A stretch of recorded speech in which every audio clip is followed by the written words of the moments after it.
नमस्कार बालमित्रांनो. तर आज आपण इयत्ता चौथीचा शिवछत्रपतींचा इतिहास पाहणार आहोत.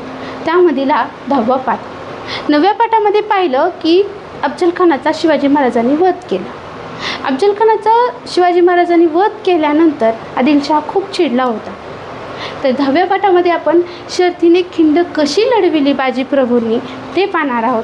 शिवाजी महाराज पन्हाळगडात कसे अडकले, शिवाजी महाराज पन्हाळगडातून कसे सुटले आणि त्याचबरोबर बाजीप्रभूंनी कशा रीतीने आपलं बलिदान दिलं आणि सुखरूप रायगडावरती शिवाजी महाराज कसे पोचले हे आपणाला या पाठामध्ये पाहायचं आहे. तर बालमित्रांनो, तुम्ही फक्त काळजीपूर्वक हे ऐका. तुम्हाला प्रश्नाची उत्तरं शोधण्यासाठी अत्यंत सोप्या पद्धतीने मी मार्गदर्शन करणार आहे. ठीक आहे. तर पहिला मुद्दा आहे आपला, पन्हाळा जिंकला आणि आदिलशाह चिडला.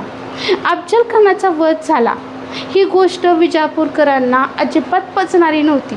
हिंदवी स्वराज्यासाठी ही गोष्ट खूप चांगली झाली, परंतु पन्हाळा जिंकल्यानंतर आणि अफजलखानाचा वध झाल्यानंतर आदिलशाह खूप चिडला होता. आता आपल्या एखादी गोष्ट मनाच्या विरुद्ध झाली तर आपणाला खूप राग येतो ना. आदिलशाहला काही येणार नाही का? आदिलशाह तर खूप चिडला होता आणि त्याने ठरवलं शिवाजी महाराजांचा बंदोबस्त करायला पाहिजे. शिवाजी महाराजांचा बंदोबस्त करण्यासाठी त्याने अत्यंत शूर अशा सरदाराला, त्याचं नाव होतं सिद्दी जोहर, याची नेमणूक केली. त्याचबरोबर आपल्या पित्याचा वध झाला आहे ही गोष्ट अफजलखानालाही पचणारी नव्हती. तोही या ठिकाणी निघाला. कशासाठी? आपल्या वडिलांच्या वधाचा बदला घेण्यासाठी, सूड घेण्यासाठी. मग हे सिद्दी जोहर आणि फाजलखान खूप मोठी प्रचंड अशी फौज घेऊन या ठिकाणी निघालेले आहेत. कोणासाठी? शिवाजी महाराजांच्या बंदोबस्तासाठी. ठीक आहे. तर आता पन्हाळगडाचा वेढा कसा दिला ते पाहणार आहोत दुसऱ्या मुद्द्यामध्ये. पन्हाळगडाला वेढा दिला. सिद्दी जोहर खूप शूर होता, पराक्रमी होता, परंतु त्याहीपेक्षा तो अत्यंत क्रूर होता. त्याचं सैन्य जे होतं ते अत्यंत शिस्तीचं आणि कडक होतं. शिस्त आणि कडक अशा सैन्यामध्ये तुम्हालाही माहिती आहे, कोणत्याही गोष्टीमध्ये शिस्त असेल तर ती व्यवस्थितच होत असते.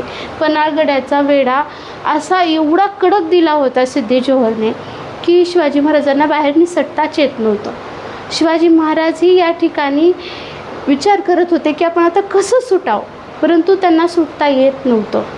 यावेळेस शिवाजी महाराजांना वाटलं ठीक आहे, चला पावसाळा सुरू होत आहे. पावसाळा सुरू झाल्यानंतर आपोआप सिद्दी जोहरचे सैन्य कंटाळेल, सिद्दी जोहर पण कंटाळेल आणि काय करेल, या ठिकाणचा जो वेढा आहे तो जरा थोडासा निष्काळजीपणा करतील, आपल्या पावसापासून वाचण्यासाठी काहीतरी उपाय करतील, असं काहीतरी करतील आणि आपल्याला निसटता येईल. परंतु झालं उलटंच. पन्हाळगडाचा वेढा काही कमी झाला नाही, तो अत्यंत कडक झाला. मग शिवाजी महाराज विचार करायला लागले, आता आपलं सैन्य तर थोडं आहे, त्याचबरोबर आपली शक्तीही कमी आहे. मग आता काय करायचं? त्यांनी ठरवलं आपल्या युक्तीचा विचार करायचा. युक्तीने आपण या गोष्टीकडे पाहायचं. तर त्यांनी एक प्लॅन आखला. त्यांनी ठरवलं की आता आपण सिद्दी जोहरला कळवून टाकायचं. काय कळवून टाकायचं? की त्यांनी लगेच कळवून टाकलं की आपण या ठिकाणी थकलो आहोत आणि लवकरच किल्ला तुमच्या स्वाधीन करून टाकतो. हे ऐकल्यानंतर सिद्दी जोहरचं सैन्य जल्लोष करायला सुरू केलं. आनंदोत्सव सुरू केला त्यांनी. का पाणी, मस्ती, दंगा सगळं सुरू केलं त्यांनी.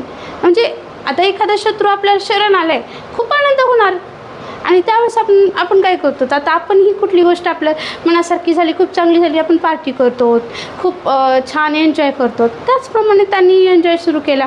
आता या एन्जॉयमध्ये शिवाजी महाराजांनी एक प्लॅन आखला. ते एन्जॉय करत होते आणि शिवाजी महाराज याच्यातून कसं निसटायचं ते पाहत होते. तिसऱ्या पॉईंटमध्ये आपल्याला पाहिजे, शिवराय वेढ्यातून कसे बाहेर पडले. शिवाजी महाराजांनी 2 पालख्या तयार केल्या. 2 पालख्या तयार केल्या आणि त्यांचा प्लॅन कसा होता, एका पालखीमध्ये शिवाजी महाराज बसणार होते आणि अवघड वाटेने बाहेर जाणार होते आणि इथून निसटणार होते. आणि दुसऱ्या पालखीमध्ये दुसरी जी पालखी आहे त्याच्यामध्ये एक अत्यंत बहादूर असा सेवक होता शिवाजी महाराजांचा, तो बसणार होता. राजदिंडी दरवाजाच्या तिथून ते जाणार होती ही पालखी आणि त्याच्यामधून सर्व शत्रूला सहज दिसावी अशी ती पालखी जाणार होती. आणि शत्रू काय करणार होता, ती पालखी पकडणार होता आणि पकडली की लगेच ते जल्लोष करत बसतील, शिवाजी महाराज पकडले, शिवाजी महाराज पकडले. चला, आनंद झाला सगळ्यांना. आणि त्याचबरोबर हे आनंदोत्सव साजरा करतील तोपर्यंत आपण निसटून जायचं, असं शिवाजी महाराजांचा प्लॅन होता. आणि झालंही तसंच. शिवाजी महाराजांनी 2 पालख्या सज्ज केल्या. धो धो धो पाऊस सुरू होता. त्याचबरोबर काय केलं, हा जो शिवा काशीद नावाचा सेवक होता, कोण होता तो, केशभूषा करणारा शिवाजी महाराजांचा सेवक होता.